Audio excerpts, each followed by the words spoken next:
Welcome to the Making Schools Work podcast, a podcast for everyone in education. This show is brought to you by the Southern Regional Education Board. At SREB, we believe that every school has the potential to be great. Whatever you do in the school, whatever your job may be, let's talk about things that make schools work. Welcome back to the Making Schools Work podcast. I'm Daniel Rock, Senior Instructional Coach with SREB, here with Aaron Anderson-Williams. How are you, Aaron? I'm doing great, man. We have a heavy hitter in our podcast today, and I'm really looking forward to conversations that are going to carry us throughout this whole session. I have been working at SREB since 2013, and he has been one of the major draws at our conference every year. He's spoken at the conference, and it's always a full house. Today's guest is Baruti Kafele, a longtime educator and school leader. He has spent decades working along principals and leadership teams across the country. Dr. Kafele is best known for his work around culture and leadership clarity, especially in schools serving historically underserved students. He's a former high school principal, and his leadership has been recognized by ASCD, NASSP, Education Work. He works nationally with districts and leaders, helping them think more intentionally about purpose, mindset, and really everyday leadership moves that shape schools' culture. And we're going to talk about a little bit about his book. He came out last year, and we'll talk about some practical things leaders can do to help teachers through an observation process. You know, Aaron, when I started teaching, I don't think I got observed once. And then when I was observed, I remember the AP came in, his back was to my bulletin board, which had the standards. And the one feedback I got was no standards. And I had to grab him, and I got so angry. And I had to bull him and say, come back into my classroom. Look at these. See? I won't say I grew very much from that experience, Principal Kafele. So maybe today you can give our leaders some ideas and things they can do to avoid getting me so aggravated as a teacher. Thank you for joining us. We appreciate you coming. I appreciate being here. Thanks for the opportunity. So your book is called What is My Value to the Teachers I Supervise? That is not a typical title. Yep. Tell us a little bit about that title, about what your book is about. Yeah, that was a question that I began to ask leaders on a regular basis. What is your value to the teachers you supervise instructionally? And at some point, I put the word instructionally right within the question as opposed to at the end of the question. What is your value instructionally to the teacher you supervise? And that's a head scratcher, that question. A lot of folks, because now they've got to go deep in terms of just their own reflection of themselves and what is my value? And I put a lot of emphasis, although on the cover of the book, the word instructionally is in capital letters, bold font, but I put a lot of emphasis on the word value because I say to leaders pretty much daily, whenever I'm on the road, I say to them, think about the things or the people you value, you know, your family, a spouse, your children, your parents, other significant people in your lives, your home, your car, certain jewelry, such as a wedding band or an engagement ring or whatever, just things in your home that you value.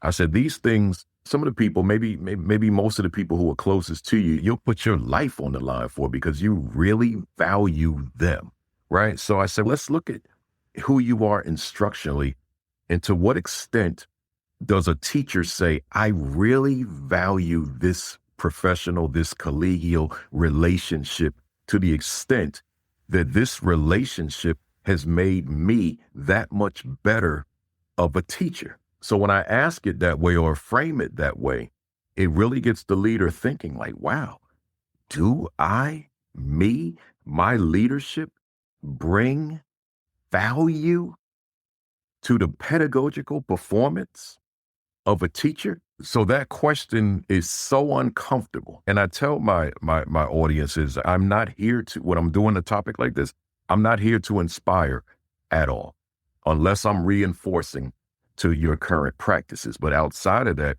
I'm here to make you feel uncomfortable because I feel that discomfort can bring about change. Inspiration. Oh, I felt good about listening to Principal Kafele today. No, I want you to leave out of here feeling so uneasy that you begin the process of bringing about change to the way you go about leading instructionally, and perhaps change within the culture of the building, which gives you the ability to lead instructionally. Because if the culture doesn't support it, then I can't do it anyway, because the culture is going to demand my time and my energy doing other things. And next thing I know, it's the end of the school day. So all of that, but that emphasis on those two words, value and instructionally. I love it because instruction is so uncomfortable for so many principal leaders. Yeah. And it shouldn't be, but it often is, because people that enter into administrative positions and have an opportunity to impact the classroom through observation and feedback of the teacher that's teaching the students, many principals aren't comfortable with every content area that they're supervising. So you find in some places, I mean, I do, as a senior leadership coach and former executive director, supporting principals. Okay, let's do some walkthroughs.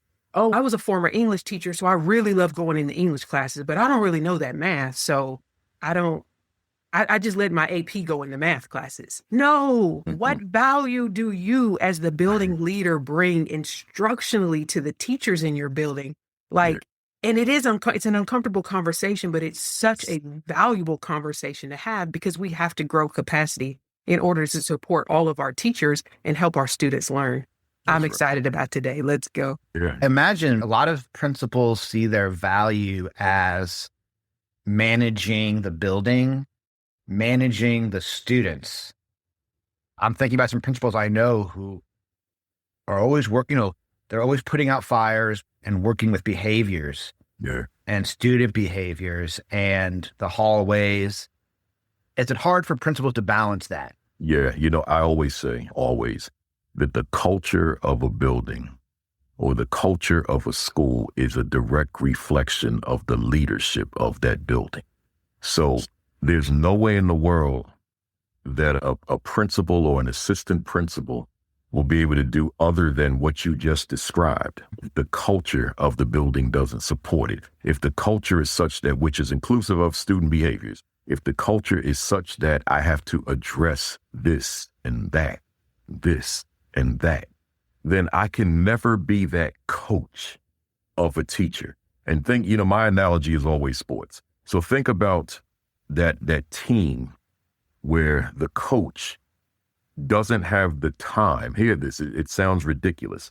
Doesn't have the time to come out of the locker room and be on the sidelines coaching during the game. Or think about that coach that during practice, I really wish I could be there, but I've got so much administrative work that I have to do that I'll be in my office. You guys, you women, just go ahead and do what you do. And if you need me, come and get me. We've never seen that before. It doesn't happen in athletics. And if it did, that coach wouldn't be there very long. But then we look at the school. And in this case, the teacher is the athlete. And the administration, they're the coaches. So now you can find in plenty of schools where the coach says, man, I wish I could get out there and coach you during this game. Because I say that every day that students are in the building, that's game day. So there's 180, whatever number of days youngsters are in school.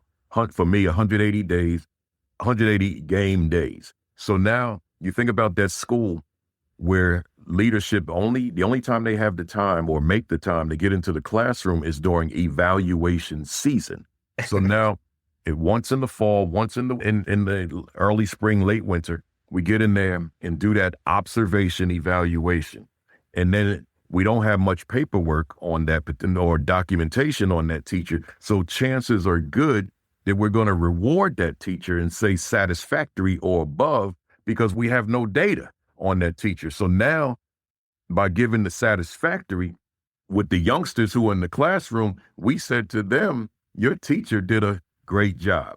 But yet there could be youngsters sitting in the classroom, such as myself. I always refer to young Principal Kafele, who spent 5 years in high school. Right. So young Principal Kafeles are in those classrooms, the same young Principal Kafele who graduated undergrad school summa cum laude, but he sat in classrooms for 5 years, failing everything except PE. Had somebody gotten hold of Principal Kafele, then maybe that would not have been his experience. But if he's in a school where the coaching is not happening, and that teacher therefore doesn't have the luxury of somebody saying, what are you doing about young Principal Kafele?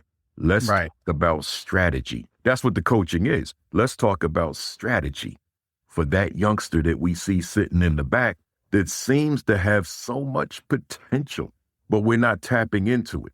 So there are young Principal Kafeles who are failing, but I had the opportunity of a reset.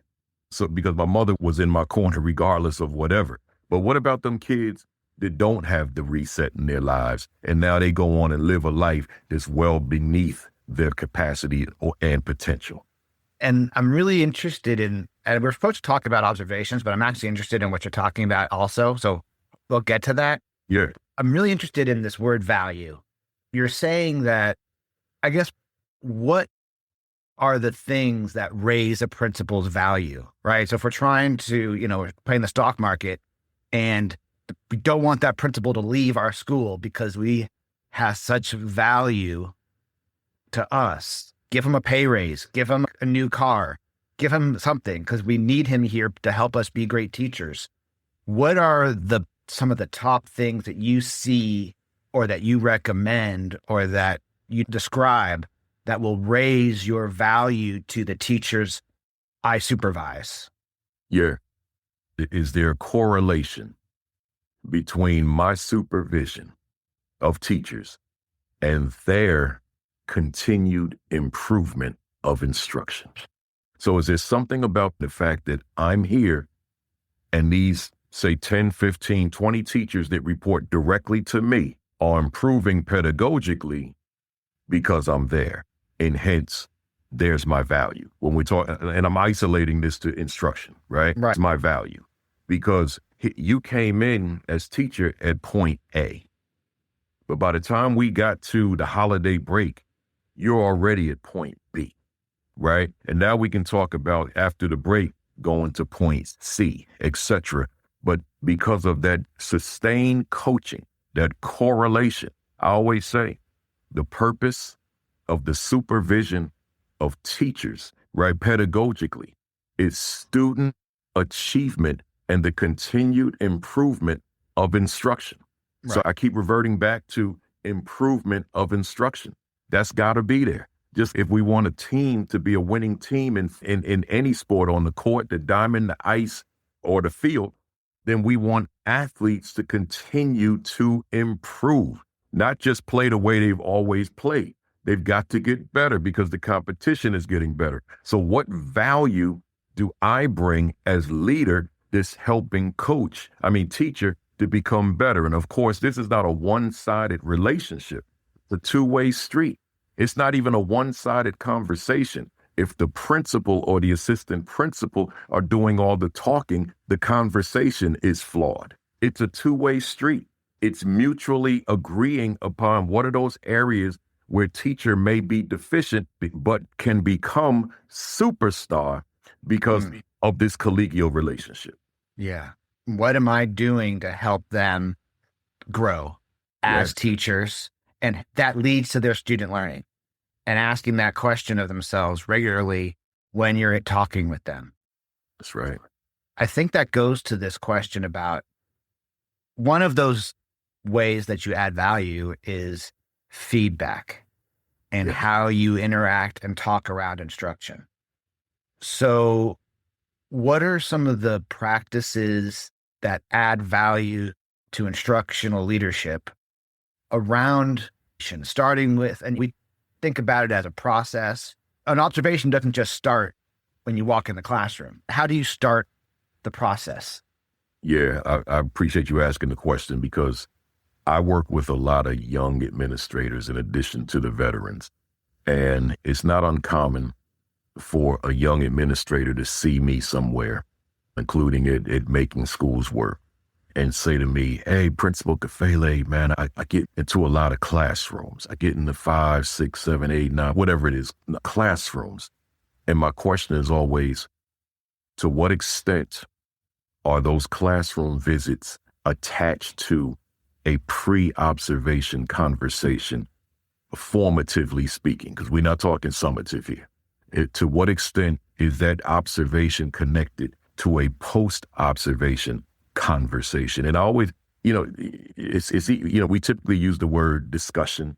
I like the word conversation because it kind of takes the sting out of the dialogue. So now it's just the two of us just kind of sitting back, laying back, having this conversation about what was observed. But let's go to the pre-part first. So before one even goes in there, I want to have a conversation about those skill sets that we mutually agree we can get you to another level here. So let's have that conversation. And it's pretty much it's a narrow conversation, right? So now when I go into the classroom, as I caution all leaders, I'm not going to pop in there and surprise you at all, right? Because this is formative and it's methodical. So I am literally with you trying to grow you, develop you. So I don't want to hop in. I want to come in there at the precise time that I said I was coming. And I want to make sure that I'm committed to that time, that nothing interferes with that. And then I'm in there to see that which we discussed. I'm not in there to see everything eyes can see. I have eyes, so I'll see other things, but that's not my focus. My focus is to just laser sharp focus in on that which we discussed. And then when we have that post meeting, that post conversation, I want to have a conversation as soon as possible on what I just observed. And then talk about the follow-up, because that's just critical, right? So it's a 3-pronged process: pre, observation, post. I love what you're saying, because we're talking formative here. Yeah, we're not talking formative. summative, right? We're not talking the evaluation that's due to the district, 5 for the brand new teacher in a certain district. We're talking formatively coming into a classroom for the purpose of growth and development. And I think it's unique because many principals that I work with or I talk to or I've experienced just over the years, they think pre and post is for the purpose of the summative. Yeah. And they do walkthroughs formatively, but it doesn't normally have a pre and a post objective behind it. Tell us more why that's so important. And I have to make a disclaimer here. I am a lover of instruction. I am a lover of learning. I was that little nerdy person I want to learn all the things just because. And so I've been a teacher, I've been a counselor, I've been an administrator, I've been an executive director. And anytime I get an opportunity, I may not know the math, I want to learn the math. I am skewed oftentimes because as a principal, I wanted to be in the classroom. But I also know that I work with a lot of principals who want to be in the classroom, but they don't understand the value of them being in the classroom and how much they can offer to a teacher to help them grow and develop. Please talk to us more about the value of formative conversation that you. Yeah. It's easy for us to hire a new teacher, for example, and just, all right, go on and do your thing. And then we may assign an instructional coach, or we may assign a teacher mentor, that type of thing. Those are all good things. But neither of those folks evaluate, right? That's not what they do. I'm the one that writes the evaluation. So I have to play a part in that as well. And then you look at the skill sets of, say, the mentor, the instructional coach, of the principal. I may have something that the other two may not have, or they may have something that I don't have. So now we complement one another. But the bottom line, I don't want to send a new teacher into a classroom and say, teach, without the reinforcements coming on an ongoing basis. That is not easy work. That is probably the most challenging aspect of principal and assistant principal leadership, being able to make the time to spend time not only observing, but having those mentorship conversations, those coaching conversations. So that's why, again, it goes back to the culture. So we talked about that. So now let's assume we got the culture where it needs to be. I mean, that's a whole workshop. That's a whole week-long workshop in and of itself in terms of the culture of the building. But let's assume that we've gotten that down pat now. All right. So now, what are we talking? I got to go into that classroom at least one time without the observation, because I need to see this person in action. So then I go in there and I see this person in action, and then I get a snapshot. I don't get the totality, but I get a snapshot of who this teacher is. And clearly, whatever the strengths are, they're observable, they're noticeable. Whatever the deficiencies are, they're observable. Wherever they're in the middle, I see it all. So now I've got enough data that we can have a conversation, a constructive conversation. But again, I need that teacher to agree relative to what I saw. Because if it boils down to I saw a deficiency, but teacher does not believe that it is a deficiency, then it's going to be hard to help you to become better there. Right. So now here's another dimension to that whole conversation, and that's people skills. The ability to engage, but also to build the ability to convince, the ability to persuade, the ability to get a teacher to see what teacher may not be able to see in oneself. Like I'm always, it's interesting just through my years of living where people have identified things about me that I didn't know about myself. So because I don't see it, because I'm in it, I'm living it. I'm gonna give you an example, far-fetched. When I became an administrator, a close colleague who grew up in the same city I grew up in, but she was a few years older than me. The first thing she said to me, because she was working in my building as a reading specialist, she pulled me to the side and she said, "Kafele, you got to change your walk." I said, "What do you mean?" She said, "You walk like you did when you were younger on the streets, right? You got the little bop, got the little tip with your hands, right?" She said, "You got to change that." I said, "I'm not aware of that. I don't have that." She said, "No, you do. And you lean to the side. That's the other thing." She said, "You got to change that."